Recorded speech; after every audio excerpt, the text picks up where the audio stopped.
Question by looking at the 10 characteristics of a wife with narcissistic traits. There, of course, are a lot of signs. I'm focusing here on the narcissistic behaviors that would be directly observable by the husband. So first I'll take a quick look at narcissism and then get right into the 10 characteristics here. So what is narcissism? Well, narcissism is a set of personality traits characterized by being self-centered, having a sense of entitlement, having a need for admiration, and having low agreeableness, being disagreeable. Now, when we move past this, we get into two types of narcissism, grandiose and vulnerable. With grandiose, we see characteristics like being self-confident, having superficial charm, being arrogant, being resistant to criticism, being callous, unemotional, and having externalized anger. With vulnerable narcissism, we see characteristics like being distrusting, feeling insecure, being resentful, having a lot of shame, being hypersensitive to criticism, being defensive, cold, distant, unforgiving, and having internalized anger. Much of the time when somebody's narcissistic, they tend to fluctuate between these two types of narcissism, so this list will have characteristics related to both types. Now, there's something you need to understand about abusive people, and I think a lot of people get carried away when they are not the ones that are the victims and they are listening to an abusive person trying to defend themselves. People get carried away by one tendency abusive people have. But if you are trained or you have had experience with abusive people, then this is something that's not likely to be used successfully to pull the wool over your eyes. They are very good at something called gaslighting. Alright, and gaslighting basically is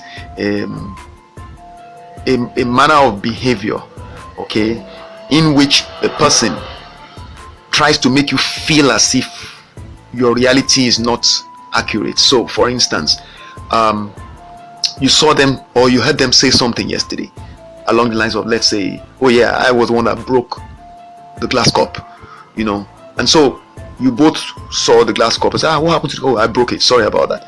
Then the next day, the owner of the glass cup, maybe a friend who had come into your house and was kind of a guest in your home, comes around, and I guess they've had time to think about it, this abusive person, and you say, oh yeah, oh sorry, it was so and so, my wife, that broke the glass cup. I say, I never said that. I didn't say, oh, but you told me yesterday you heard. No, I didn't say that. What do you mean? I never. And so you could call that telling lies. But the point is, whenever anything happens that is going to be like bring up an issue for contention, there will be an issue for contention, they will typically just make you feel like you are just imagining whatever it was. So if they do something to you, maybe they hit you, or they said something to you, did something to somebody else, and you witnessed it or you knew about it and you're trying to recall it or bring it up, they will simply change everything on you and make you start questioning your reality, to the point that you begin to lose confidence in your cognitive ability, your ability to make sense of what is happening around you. You begin to doubt yourself, and you get to a point where you actually you just lose your confidence. And they do that to break you down. And once they broke you down, they begin to tell you that you're not, they begin to put you down and use that as a basis to tell you, that you're not okay. That is one of the techniques used by abusive people generally, but it is used exceptionally well by narcissistically abusive people, right? Narcissists are people that have deep-seated inferiority complexes. They are people that at some time in their developmental phase of their lives, in the earlier years of their lives, had some abuse inflicted on them that made them become so chronically lacking in self-confidence, all right, in self-esteem, that the only way they can feel good about them is by trying to bring others down and doing damage to others, even be it emotionally or otherwise. There's a Japanese proverb that I saw that a professional mental health expert used to describe a narcissist, and it goes this way. These are people that, in order for them to feel tall, they feel a need to cut off people's heads so that they can feel tall. Think about that. A person that feels a need to cut off your head in order to feel tall, that's the kind of figurative description, kind of image of a narcissist. Now, Why am I telling you all this? I'm telling you all this because if you want to complain about a narcissist to a third party, you need to know what to expect. And I'm going to now tell you a real life example of how a narcissist will try to defend themselves. Just one example, because this is a series. I'm going to do more, but this particular one is I just watched a video now in which my ex-partner was talking to a journalist who had interviewed me already and reached out to her using the phone number I gave to her. And so this is a female journalist. So the journalist had reached out to her and she refused to allow the journalist to come and interview her in person. I understand that's what the impression I was given. And so she spoke on phone instead. And she was asked some questions. For instance, did you pour hot water on him? Did you cut him with a knife? Did you do X, Y, Z?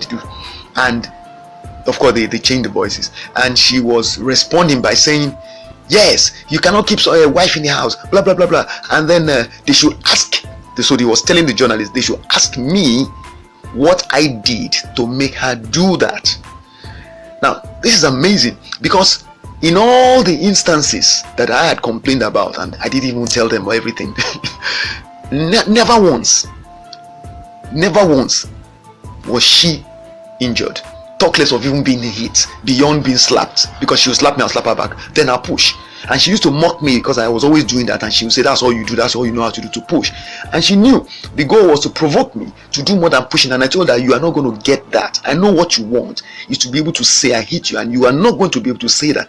That is why every time she responds to people asking her, you did all these terrible things to him, what did he do to me? Then she would tell them, ask him what he did, because you see, she can't tell you what I did. That's the beauty of this thing, being a narcissist. The fact that you can just stay in that gray circle, that atmosphere of ambiguity, and you can begin to make noise as a victim, in spite of the fact that you are the aggressor and you are the culprit.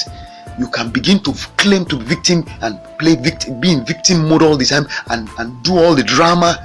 That is a narcissist for you.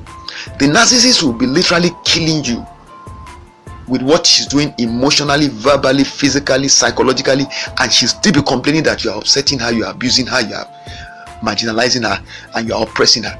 It's amazing. I've seen her do this. I'm telling you. The person that is making me miserable in the home, making it impossible for me to do my work on the computer, literally nagging me round the clock, and I do not raise a finger to touch her. I've never ever put a mark on her in 20 years, and then she's still complaining that I'm disturbing her spirit. Ask yourself a question. Something must be bothering her in her head. She's not mentally okay, and that's why it's said that the narcissist is not a normal person. It's a mental disorder. I had to go and read up about narcissism. I didn't even know what it was called. I just had to go and Google based on what I was experiencing at the hands of this woman in order to arrive at the fact that, okay, this list of attributes actually all put together is what is called narcissism. Oh, this is what this woman is. And then I watched a video by a gentleman in America, a psychologist, and he did 10 traits, 10 characteristics of a narcissistic wife. Oh my God, when I watched that video, I said, my God. I would have put a link to that video in the description box. It's a video that got a lot of views. The man really did a good job. It was like the man had been living with me. Every single one of those characteristics the man described, literally every single one was actually demonstrated on a regular basis by my ex-partner. So at that point I knew, okay, so this woman is a narcissist. Then I went further in my studies and I found out she was not just an ordinary narcissist. She was the one that's called the closet narcissist, because it bothered me the fact that I saw that in the outside the home with other people she was normal. People regarded her as a person with a wonderful personality, gentle and easygoing. So, and I saw that, and that was how I first knew her. So I was wondering, it's like almost there are two people in one body. So I was trying to make sense of it. So I googled a little bit more, and I found out that there are different types of narcissists. So there's one that's called the closet narcissist. There's the one that's called the overt narcissist. So there's a covert, covert being the one that does it underground, kind of covert, below, not obvious, not public. And then the overt, the one that's extroverted, like for instance Donald Trump, Because narcissists, they have an overinflated sense of importance. Everything's about them. They don't have empathy. They don't have the capacity to feel for others. For instance, their children, they don't see them as human beings. They see the children as objects to be used for their own gratification, whatever that might be. So they manipulate the children very irresponsibly, emotionally, to the point that they actually damage some of the kids. I'm telling you, I live this thing. I'm telling you, you will be shocked to see that a mother will treat a child like that and do that to children. It's crazy. So you see, and one of the things they're able to do so well is to then express righteous indignation. Why did you do that to me? You'll be asking them, why did you make me angry? Abusive people say that, but the narcissist is very good at doing that, playing the victim, even though they're actually torturing you right there and then where they're saying it. So I want you to understand, don't expect the narcissist to come with a disposition of an apologetic disposition or to express regret. They never express regret. They are never wrong and they never apologize. Take note, other abusive people may not have these tendencies, but a narcissistically abusive person is like that. There is nothing they ever do. In fact, believe me, they will tell the person that they're responding to that everything is the fault of that person. There's never one thing that's their fault. There's never anything they need to apologize for. If you tell them to apologize, they will refuse. I'm telling you, these are things that have happened. When this lady was invited to the DSBRT, it took 1 year to get her down there. There was nothing she did wrong. Even though the same person, when I tried to take photos of what she had done, she snatched my photo, my camera, and went and deleted everything. Now, if you didn't do anything wrong, why did you have to delete? She got the kids, threatened them not to say anything if I took them to people. Okay? You understand? So the point is, if this person is so confident that she did nothing wrong, why would she do that? I'll give you another example. She would dress my daughter in provocative outfits, revealing clothing at the age of about 12, and they will go out in the evenings. And I said, why would you dress my daughter? I just saw them coming and they didn't know I was at home. And I said, why did you dress her like this? Okay, I'm going to take a photo of this kind of dressing. And I tried to take a photo. She blocked me and made sure she dragged the girl into the room, took the clothes off before the girl could see me. So the point is, she dressed her in some other clothes. So the point is, she didn't want me to take a picture of the outfit she had worn for the girl. But if the outfit was okay, why not let me take the picture? Then tomorrow or a day after, if I mention it to somebody, she'll say it's a lie. And then she's groomed the girl will just say she doesn't remember. So you see what I'm trying to say? It's not about the person opening their mouths and saying, no, I didn't do it, or saying, ask him what I did. Whenever they tell you, ask him, they're deflecting. When they tell you, ask him what I did, ask her what I did. Let her tell you what she did that made me injure her. The minute they say that, tell them to tell you what the person did. Tell them you don't want to talk to that person. Tell them you want to hear from them. You'll see that they will never be able to give you anything concrete, because all of it is just an act. They are very good at dramatizing, and they are actually drama queens and kings. A male narcissist is a drama king, a female narcissist is a drama queen. And I tell you this, it is very difficult if you do not take your time to really see through their BS. But one easy way is to push them. How do you push them? Test their patience. That's all. Then the real monster will come out. It's just a matter of time. Just do it. Do enough of pushing them, testing them. Watch what is triggering them and use it. Or send somebody to do that. Then you'll see the real person will come out. And that's how you know. But if you want to just go by the default defense, the immediate excuses they give you, you find out that there's no substance to the excuses, to the responses. They will admit, they will deny many times if it's possible, if they see it's possible to deny that they did it. But if they are going to admit anyone, they will then tell you he caused it. Okay, tell us what he did to cause it. They will not be able to point out a single thing that did. This was the reality that I experienced with this woman, and I am doing all this work, creating all this educational material, because I realized that there are people like her, and you see, people like her also groom others to be like her, including her own kids. I've had to do a lot of work on my daughters. I don't know how successful I've been with both girls, but I do believe I'm succeeding very well with one. The other one, well, it's 50-50. I'm not sure how it's going so far.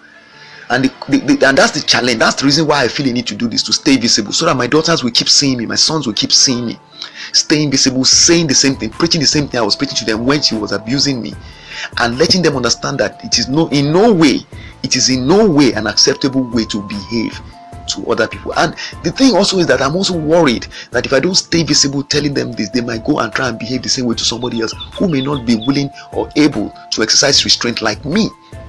And I think that's dangerous, because if there are people like her who are in form of a male or female potential partner to my kids, that means they could get killed, because she doesn't have the ability to exercise restraint and she doesn't know how to be accountable for what she does.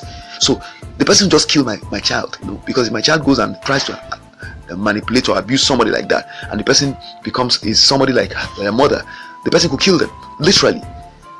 This woman has actually so many times in her fits of rage, we shout, I will kill you, I will kill you. She said that to me, she said that to my son. So I want you to understand, if you are looking at a narcissistic abuser, if you are talking to anybody who is complaining to you about a partner, and that partner is behaving in the manner I've described, you've got to be very careful. Look below the surface. All the I'm angry, I'm upset, the guy is cheating me, may actually be an act. Be careful.